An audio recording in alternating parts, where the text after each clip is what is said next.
Hi everyone, and welcome to Cohesion's Early Talent Recruitment webinar.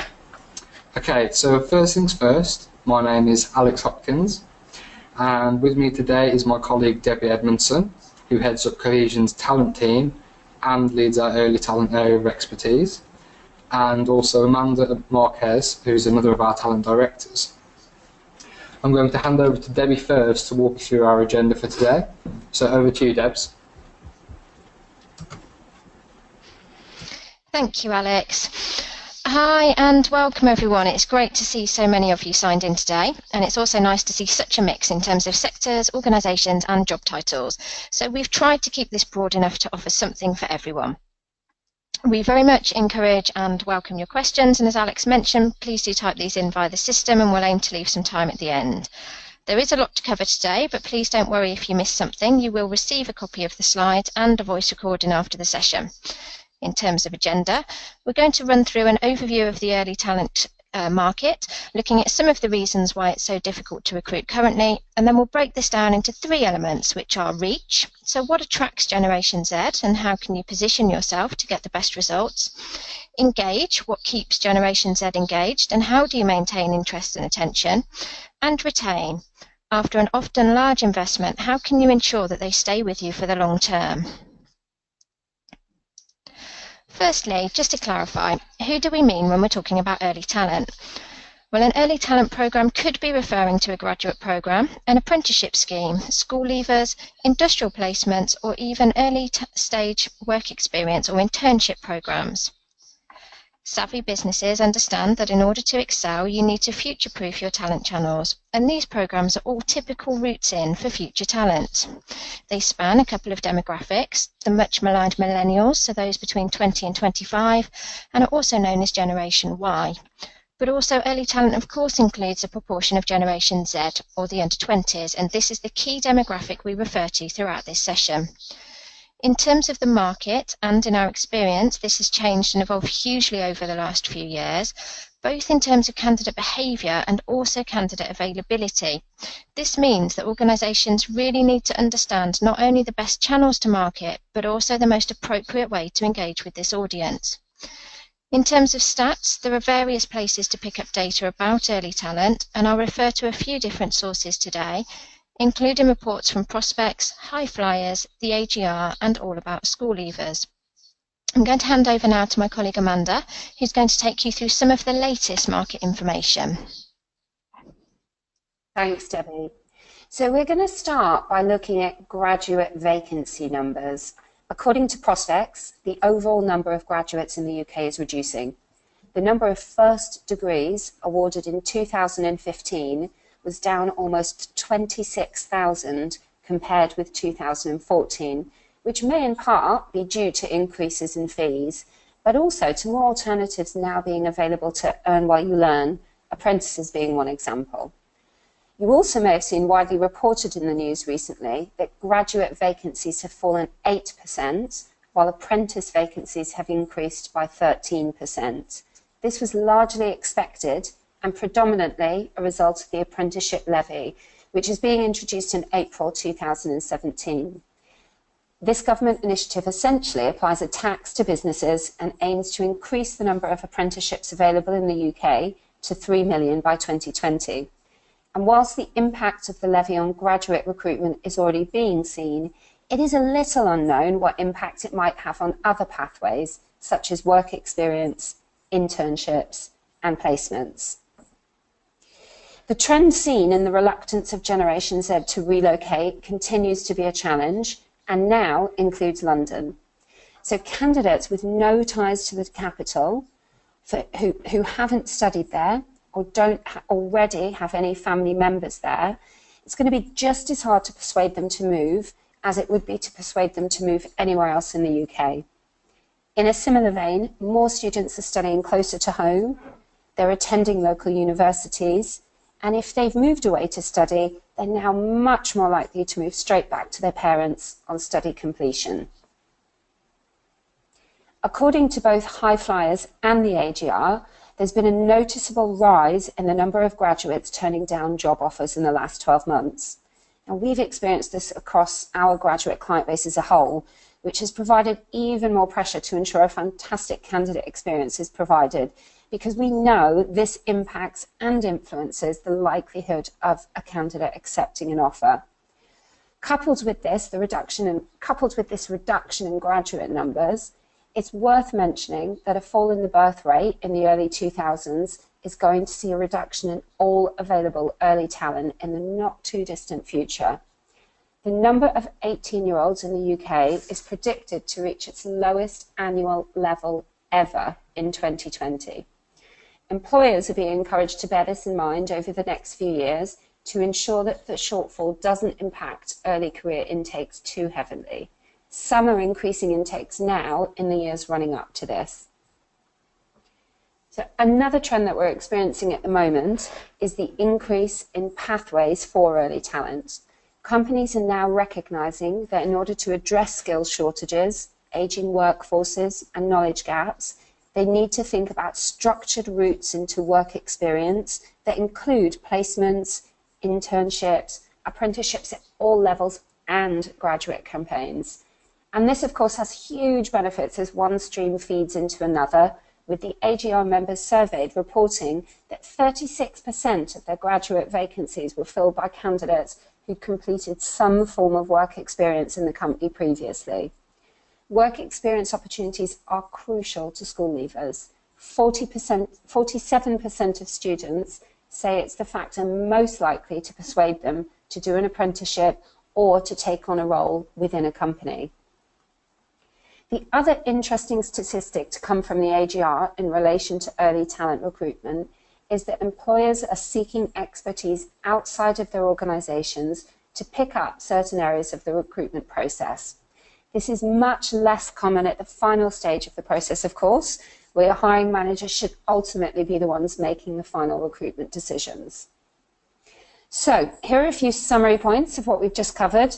Graduate vacancies are decreasing and apprenticeship roles are on the up. Almost half of graduate roles were filled by those with previous work experience at the company. Localised recruitment is needed to tackle early talent's reluctance to relocate. More companies are choosing to outsource at least one of the stages of their process. And by 2020, we will have the lowest number of 18-year-olds in the UK ever. So that's a quick and very broad overview of the early talent market that we hope has given you some food for thought for the future. I'm going to hand back now to Debbie.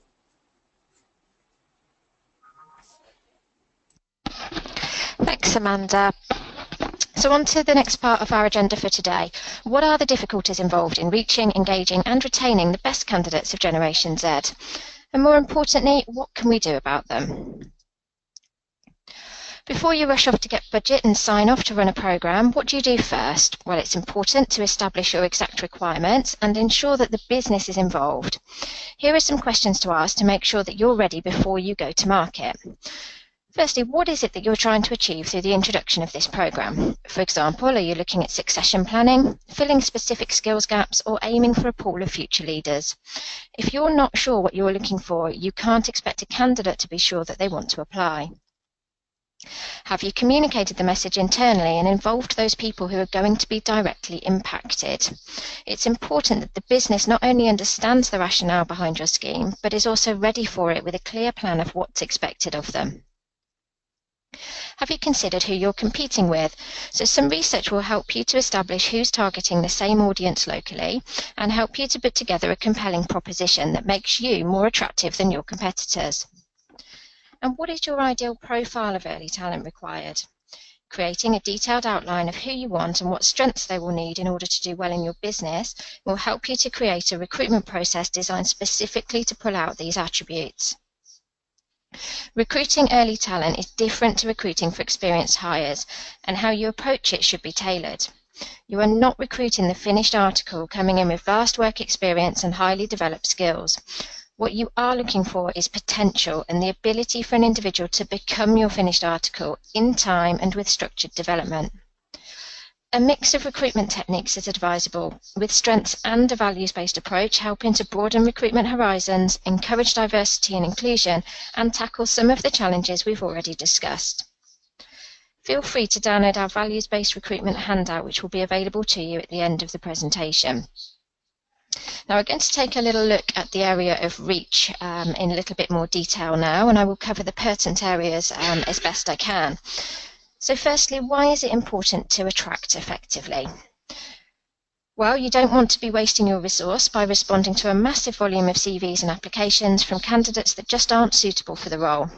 A robust attraction strategy should not only appeal to suitable candidates, but also allow the unsuitable candidates to deselect themselves, as they will know exactly what you're looking for and whether or not it's the role for them.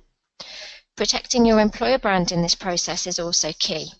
Your message needs to be clear and an honest reflection of your organisation, targeting your ideal candidates in the places that they hang out. And what I mean by this is that we know how Generation Z apply for jobs is changing. They want access to adverts and application processes on their smartphones. They want to chat to you via social media. So traditional attraction routes aren't necessarily suitable.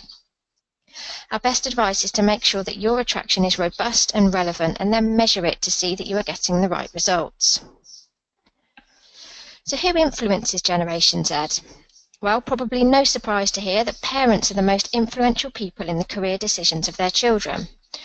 Early talent candidates aren't experienced in the job market. They haven't yet seen the good, the bad and the ugly in their careers, and because of this inexperience, they're influenced massively by their parents who are experienced and know what to look for in a good employer. The question here is, if parents are being so influential, and our research suggests that they are you including them in your recruitment process? How are you influencing the influencers? Well, our recent survey of parents of graduates shows that they are advising not only on which sectors to apply to, but they're also advising their children which offers to accept. So really, they are a participant in your early talent recruitment process that cannot be ignored. And what do Generation Z themselves see as important? Well, of course it varies, but our research has suggested that for graduates, a good wage isn't the be-all and end-all anymore. They are looking at the total reward package and considering the holistic offer, with future growth and progression opportunities top of the list. Early talent are also asking questions about pensions, employee discounts and well-being, things you wouldn't automatically publicise in attraction, but things that they are looking for before deciding whether or not to apply or whether or not to accept your offer. However, salary is still an important consideration for those looking at school leaver opportunities, with around half of them wanting to earn more than double the apprentice national minimum wage, which is £3.40 an hour. And over 80% of parents also expect their child to be earning more than £8,000, which is equivalent to £4.10 per hour. And what do you want your ideal candidate to have achieved by the time they come to apply to your role? Well, it's important not to set your bar too high and therefore prevent someone from applying who could be good for you. And it may be that your training provider has minimum entry requirements for the courses on offer, but do challenge the business for evidence of where entry requirements are directly attributable to poor or great performance if you feel that they're perhaps unreasonable. A contextualised recruitment process is advised, as this means that you'll consider the whole picture before making a decision on academics alone. For example, if a candidate had to care for a sick relative during their studies whilst also working part-time, their academic results may not reflect their true potential, but when taken into context give you a much more rounded picture of the individual. Whilst it's fair to say that good grades are of course an indication of someone's intelligence, their education is no reflection on their behaviours, skills or general attributes. You also want to ensure that they're a good cultural fit for your business, and we know that academic results alone cannot predict this. We're seeing more and more organisations reduce or remove completely these criteria, as they're seeing less evidence of it being an indicator of long-term performance. And moving on to your proposition, this is one of the most important aspects of your attraction strategy and is what you're offering the candidate as a whole package: the wage, the employee benefits, the location, the training, the support and the growth and progression opportunities. A well-researched, thoughtful proposition can ultimately result in your attraction strategies being successful. First of all, you need to pick your message. Early talent are going to visit your website, social media feeds, careers fairs and job boards, and all the time they'll be judging whether or not they want to work for you. It's really important that a consistent message is portrayed through all platforms, whether online or offline. To help you determine your message, ask yourself, if the candidates were to sum up our offering in a sentence, what would I want them to say? Secondly, when choosing what channels to use, think about your target audience behaviour and how best to reach them. You don't need to use every channel all at the same time. In fact, this can waste resource and distort the message that you want to put across, so think about your timings for best results. For example, graduates use social media such as LinkedIn, Facebook and Twitter much more than school leavers do. And in the 2016 School Leavers survey, almost half of students said that they didn't use social media to find out about employers. So recruiters' efforts would be best placed in raising the quality of their websites rather than their social media platforms, and also in face-to-face engagement at careers events. As we've already mentioned, all early talent cohorts are influenced by their parents, so it's worth thinking about how you can engage with them too and in what capacity. But also online advertisers should be able to supply you with their audience demographics to help you. It's fair to say that the range of attraction sites, channels and tools grows every year, so this is a common area where companies seek to find external support and advice. For school leavers in particular, there are third-party organisations that can help you to engage with multiple schools at the same time, Class Careers being one of them. So a few more top tips from us. Consider what young talent you have in the business now. Where did they come from? What was their route into your organisation? If you've got an existing channel that's working well for you, maximise it. It's not just the source site that you need to get right, but the timing too. We know that January is the most popular time of year for making career-based decisions for those leaving school.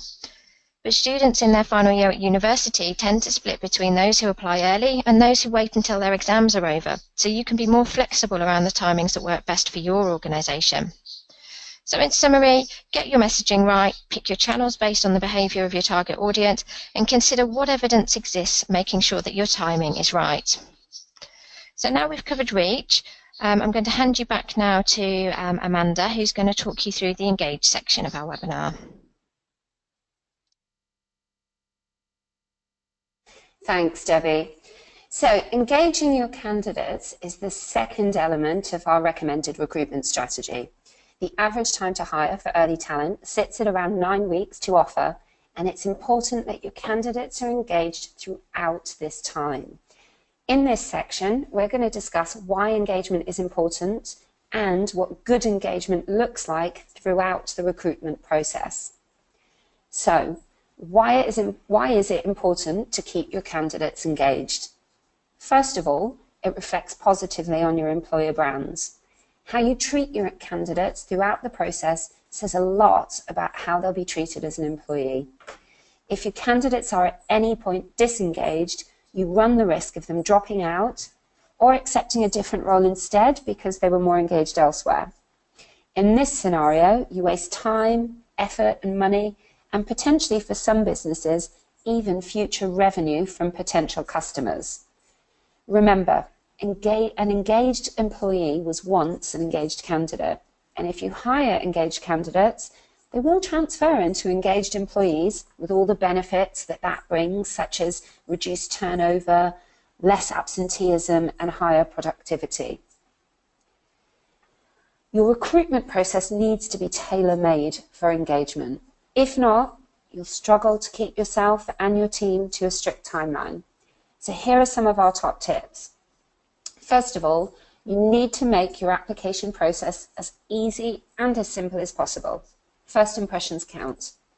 A study from Indeed into online applications found that 1/3 of job seekers won't spend more than 15 minutes on a job application. The study shows that the simplest application came from Netflix. There are just 5 screening questions, and it takes a whopping 1 minute to apply for vacancies at all levels. Apple, Facebook, Amazon, and Salesforce all also recorded fast times. So we suggest that you review everything that you're asking for. Do you really need it at application stage? Could it be gathered later in the recruitment process, perhaps after they've already been successful? Our second tip is to follow up all communication in a timely manner. Now, we recommend 24 to 48 hours because consistent engagement is vital. Do let people know you've received their application, and do let them know that you're in the process of reviewing it. Be sure, however, to let them know when they're going to hear back by. And of course, once this deadline's been given, be sure to stick to it. In all of your interactions with your candidates, from the very first email to the last interview at the assessment centre, try to be as human as possible. So do give a telephone number to call with any queries. And wherever possible, direct them to a named employee who can help them with any queries.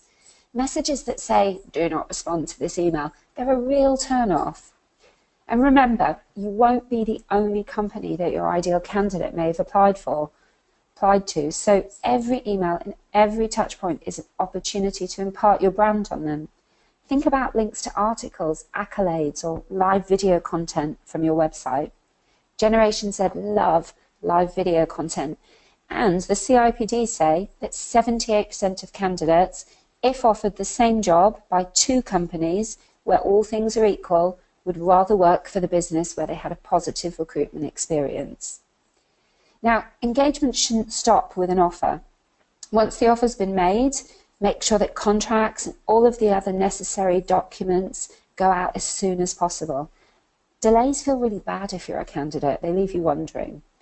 Lots of clients get this very right by organising icebreaker events like barbecues and by helping new talent to develop their own communities on platforms like Facebook so that they can start to network with future colleagues even before they start within the business.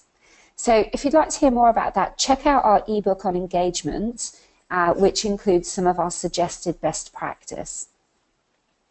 Moving on to assessment methods, how you assess your early talent has a massive impact on how engaged they are throughout the process. You should always have your assessment methods change slightly between each type of early talent program.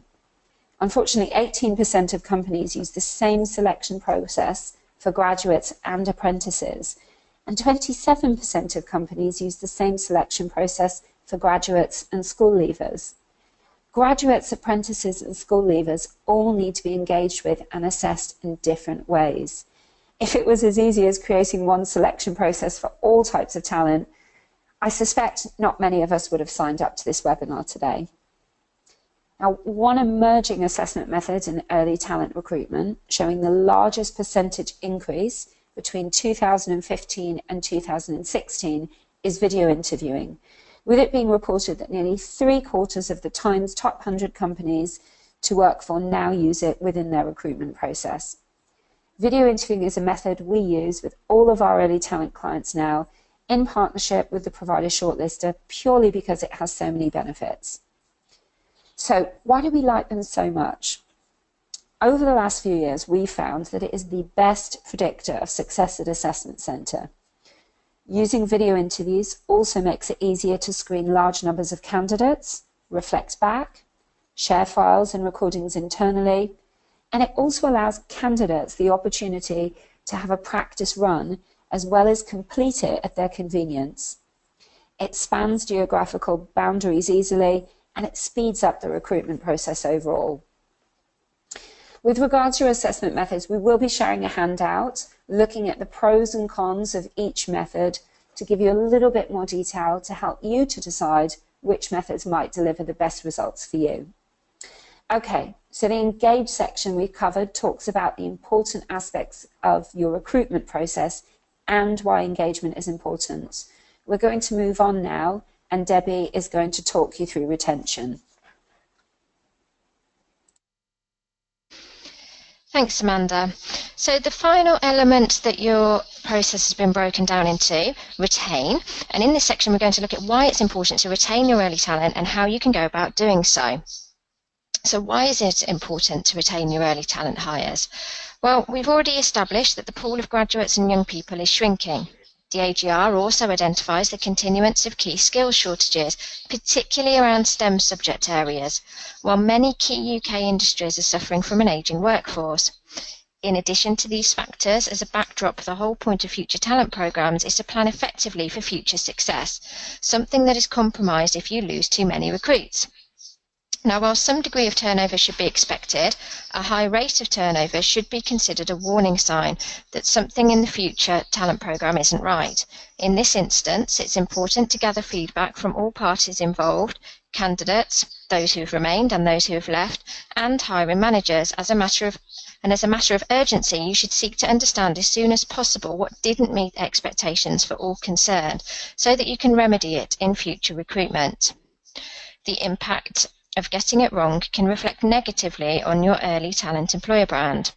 Graduates, apprentices, placement students, interns and school leavers have recourse to lots of sites to share their positive and negative experiences. The Job Crowd, the Student Room and Glassdoor, to name a few.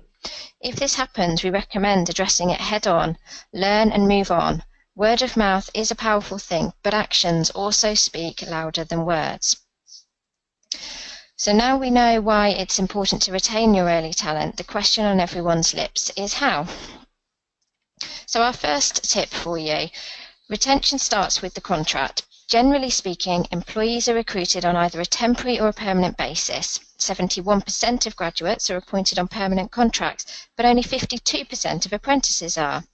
Now, it's no secret that offering a permanent contract will do your retention rates more favours than a temporary contract will.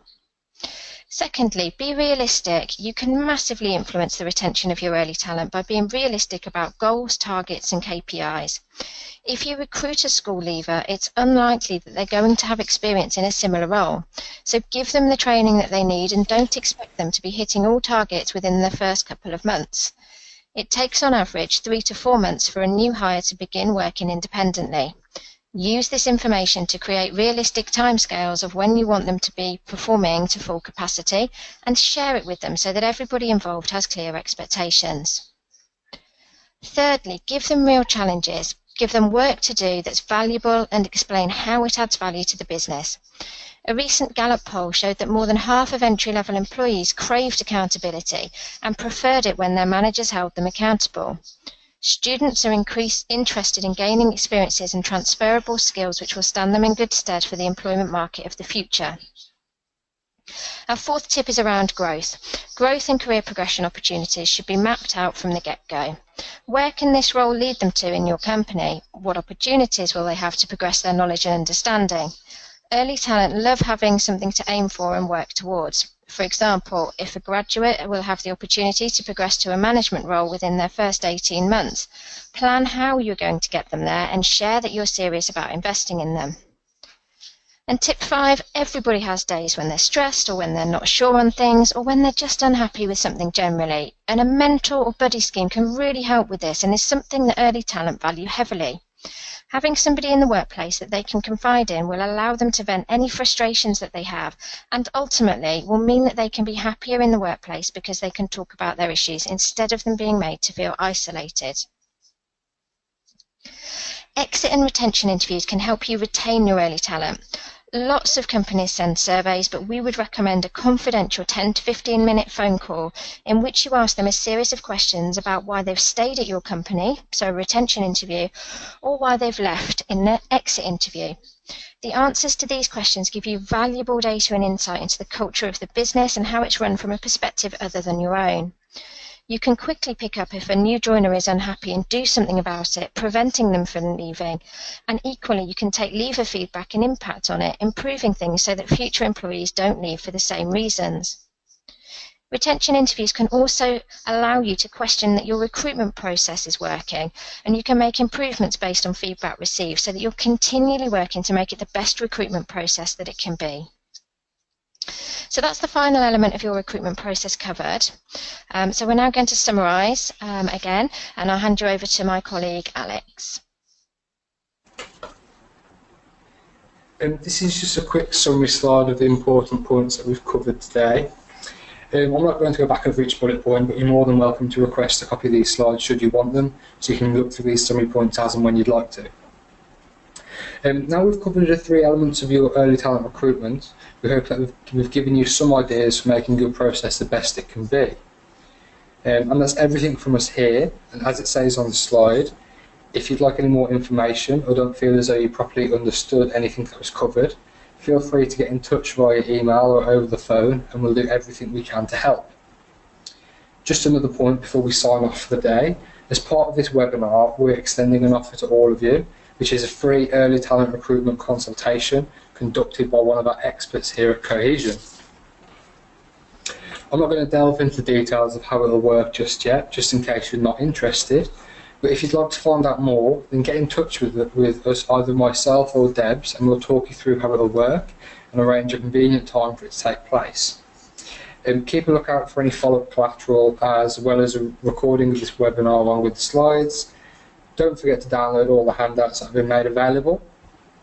And I hope you all enjoy the rest of your day, and I look forward to hearing how everything we've covered is helping you reach, engage and retain the best early talent possible.